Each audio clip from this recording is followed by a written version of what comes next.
വേഗം കേറ്, നമുക്ക് കാട്ടാപ്പിളിനെ വെടിവെച്ചിരുന്ന് കാണാം. സാൻ ഫെർണാണ്ടോ എന്ന മൗറീഷ്യസിൽ രജിസ്റ്റർ ചെയ്ത ഒരു യൂറോപ്യൻ കപ്പൽ ഇന്നലെ വിഴിഞ്ഞം തുറമുഖത്തെത്തി. ആർക്കാണ് വിഴിഞ്ഞത്തിന്റെ ക്രെഡിറ്റ്? ഏറ്റവും വലിയ ചർച്ച അതാണ്.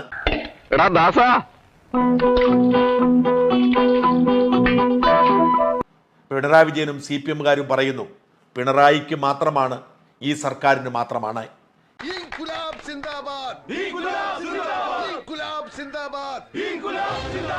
ക്രെഡിറ്റിലേക്ക് പോകും മുമ്പ് ഒരു കാരണവശാലും ക്രെഡിറ്റ് കൊടുക്കരുതാത്ത കമ്മ്യൂണിസ്റ്റുകാരെ കുറിച്ച് പറയാം.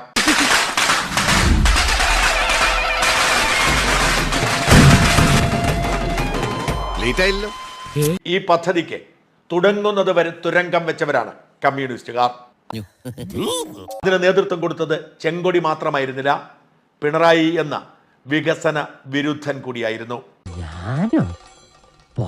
2015 9 വർഷം മുമ്പ് ഉമ്മൻചാണ്ടിയുടെ ഇച്ഛാശക്തി കൊണ്ട് ഈ പദ്ധതി തുടങ്ങിയപ്പോൾ 6000 കോടിയുടെ കടൽ കൊള്ള എന്ന് പറഞ്ഞ് പത്രസമ്മേളനം നടത്തുകയും ദേശാഭിമാനിയുടെ 1-ാം പേജിൽ അങ്ങനെ തന്നെ തലക്കെട്ടിടുകയും ചെയ്തവരാണ് കമ്മ്യൂണിസ്റ്റുകാർ.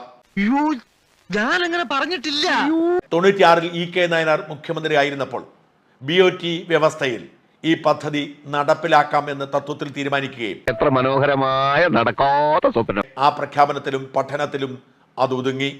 അതിനപ്പുറത്തേക്ക് പോകാൻ പാർട്ടി സമ്മതിച്ചില്ല. സ്വാഭാവികം. തൊഴിൽ നൽകുന്ന, വികസനം കൊണ്ടുവരുന്ന വ്യവസായികളെ, സംരംഭകരെ ബൂർഷകളെന്നും പെറ്റി ബൂർഷകളെന്നും വിളിച്ച് അകറ്റി നിർത്തുന്നവർ. അതുകൊണ്ട് അവർക്ക് ഒരു കാരണവശാലും ക്രെഡിറ്റ് കൊടുക്കരുത്.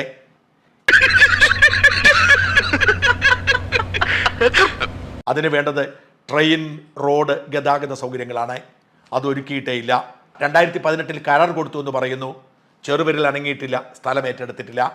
അത് പിന്നെ ഞാൻ ഒരുത്തം മാത്രം വിചാരിച്ചാൽ മതിയോ? കൂടെയുള്ള കോന്തന്മാരും കൂടെ വിചാരിക്കണ്ടേ? ദേശീയപാത പൂർത്തിയായാൽ, ചരക്ക് ഗതാഗതം സുഗമമായാൽ മാത്രമേ കണ്ടെയ്നറുകൾ എത്തൂ. ഇപ്പോൾ നമ്മുടെ റോഡിലൂടെ കണ്ടെയ്നറുകൾക്ക് എങ്ങനെ പോകാൻ കഴിയും? ആരോട് ഇതിങ്ങനെ എത്ര വട്ടം പറഞ്ഞു? അതൊന്നും ചെയ്യാൻ ഈ സർക്കാരിന് കഴിഞ്ഞില്ല.